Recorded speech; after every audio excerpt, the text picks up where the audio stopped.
Hey everyone, how's it going? I am down here in Galveston, Texas for Thanksgiving. My family comes down here every single year. We've done the unorthodox kind of seafood Thanksgiving dinner for the last 15-20 years or so. So this is one of my absolute favorite holidays. The cool part about this one and what makes this different, I got to bring my Hobie Pro Angler 14 down here for the first time.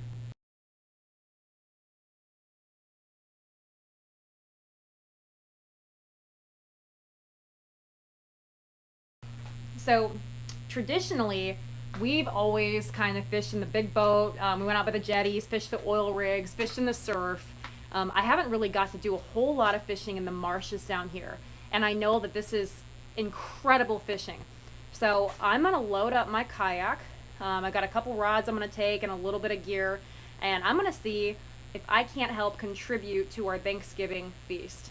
So from what little I've done fishing in the marshes, I know that you can keep it pretty basic. So I picked up a few 1/4 ounce, 1/8 ounce jig heads and a few plastics. Let's see if that'll get the job done. So last time I was down here, this truck didn't start. My kind of truck. It's got a lot of miles and a lot of character.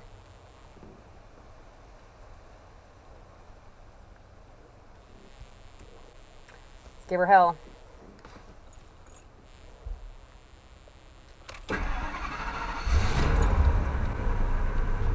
Let's go. Let's see if there's anything good on the radio.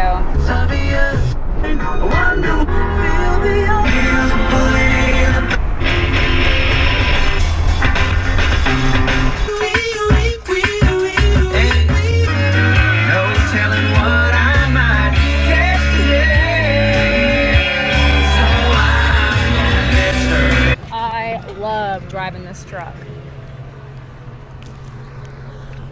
Not super easy to load my kayak into it, but I managed. So let's get this thing on the water.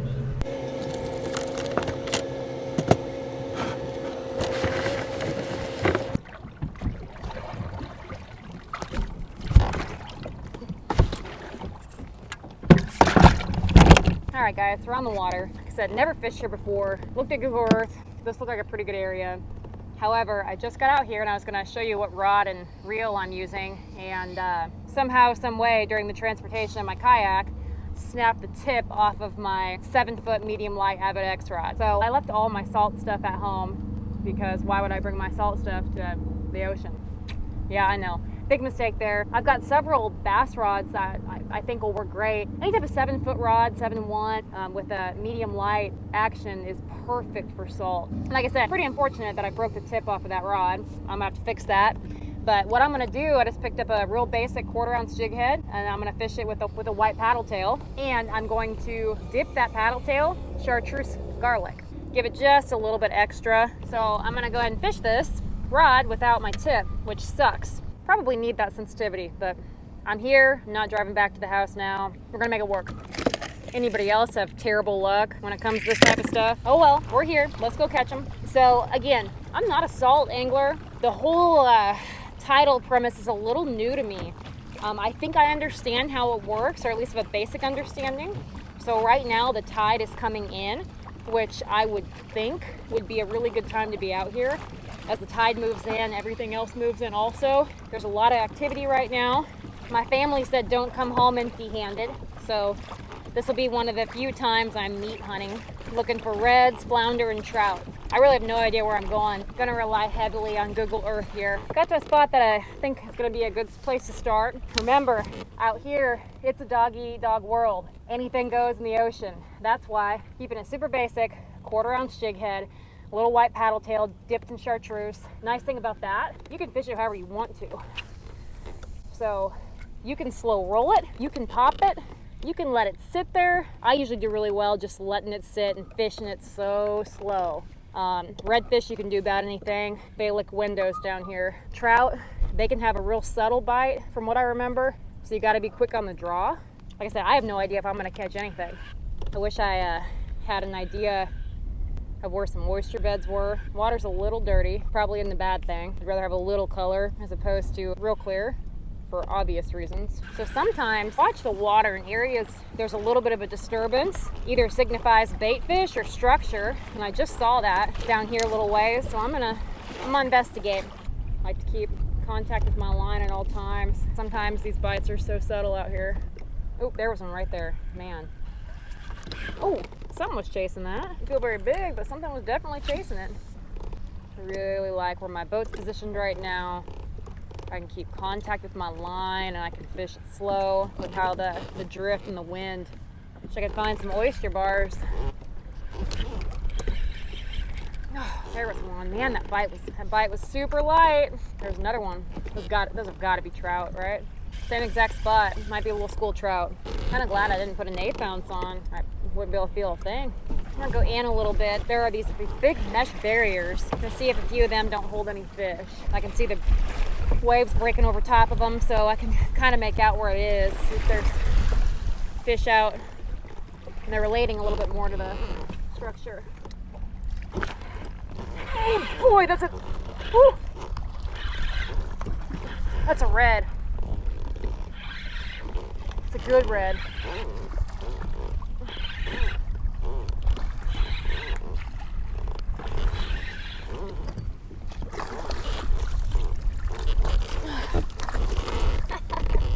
Well, that's a good red. That'll probably be 20.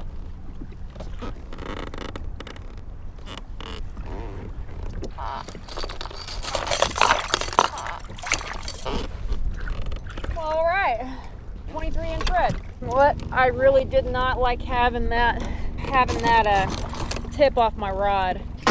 Use my other backup 7-foot medium. Not as sensitive as the last one, but so the only jig head I have left doesn't have as long of a hook shank. I really don't like that, so we're gonna have to make it work.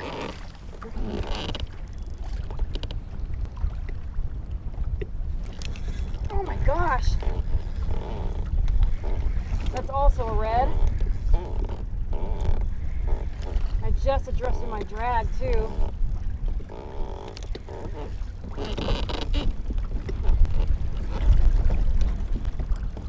Gotta play these fish out. Yep. Another nice red.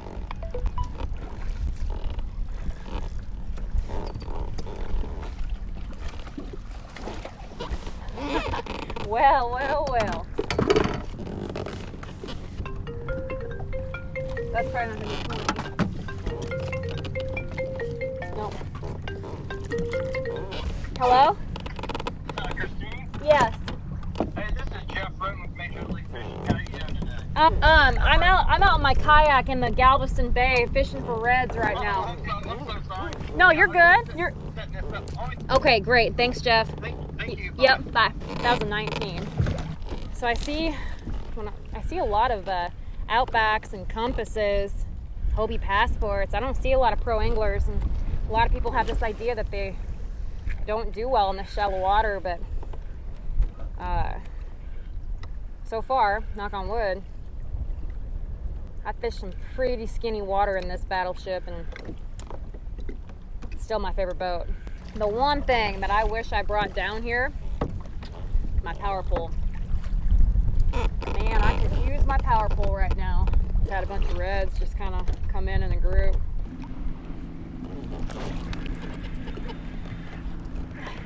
Coming right at the boat. Oh, it's a flounder. Dang it. It's a little flounder. That thing was running right at the boat. I was not ready for that. I must have put it right on top of that thing's face. Not probably the worst hook set, mostly because that hook set didn't happen. I cast it out and that thing was there. I'd like to have him.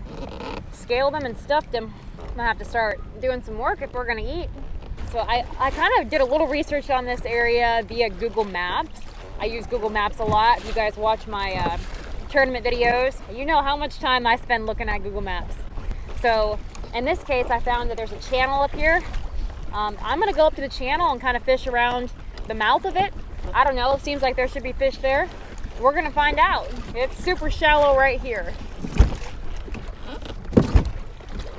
Yep, so it's kind of nice having I've got the kick-up fins on this Hobie Pro Angler right now. The kick-up fins were new for their were new this fall. They are incredible.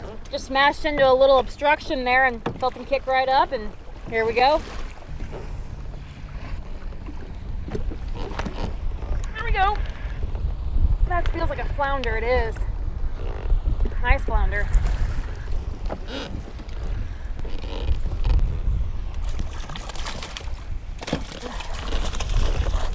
Figured there'd be fish there. 16. All right. Chicken dinner. Let's go. I'm gonna tell them we're gonna have Thanksgiving dinner, yeah. Now if I could just find the trout. That rod that I broke is a little more sensitive than this one, and I kind of wish I had it. All right, back over, a little bit further back in the bay. See if I can find the specks. That wind's kind of chilly. That's 1,000 times better, my goodness. Oh, dang it. Oh, dang it. Oh, man. That's it. Freaking 4 fish in a row. Tried a little Weston Shad Tees Slim. It's a tiny bit smaller. This is the 4-inch version, but it's a slender profile.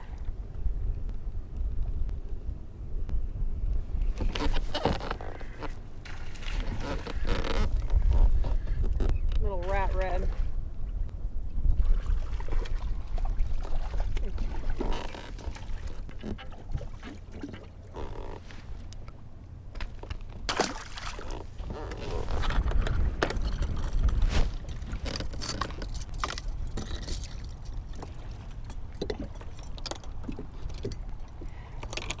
You've got to be kidding me. You can tell I don't keep fish very often. My 23-inch redfish got off the stringer at some point. If any of you guys watching this do keep fish and have a better way than a $2 Academy stringer, please let me know. I don't know when that happened. Well, the sun's setting, and where there were 2 fish, there is now 1. Granted, I didn't get out here until about 3 o'clock. Didn't leave me a lot of time, but I kind of figured I'd just come out here and whack them. And what? Just freaking missed one. Okay. Oh, I just missed another one. So these are trout. Like, these are trout all freaking day. Okay. So as you can see, sun's almost down. It's getting dark. Still got a little ways to kick back to the ramp. So I know those last few bites were trout. Wish I could actually kind of had them dialed in a little bit better. Wish I could have actually not lost my redfish, but do have 1 good flounder. I mean, hopefully my old man isn't too upset with me. It's getting dark fast, so I'm gonna head back up to the ramp, load up. Best believe I'm gonna be back out here tomorrow and the next day trying to put some food on the table for Turkey Day. Hopefully a little better luck tomorrow. I think I do like this area and I kind of want to expand on it. I just definitely need more time. 2 hours today wasn't enough, so we'll see what we can do the rest of the week. Thanks for watching, y'all, and be safe out there.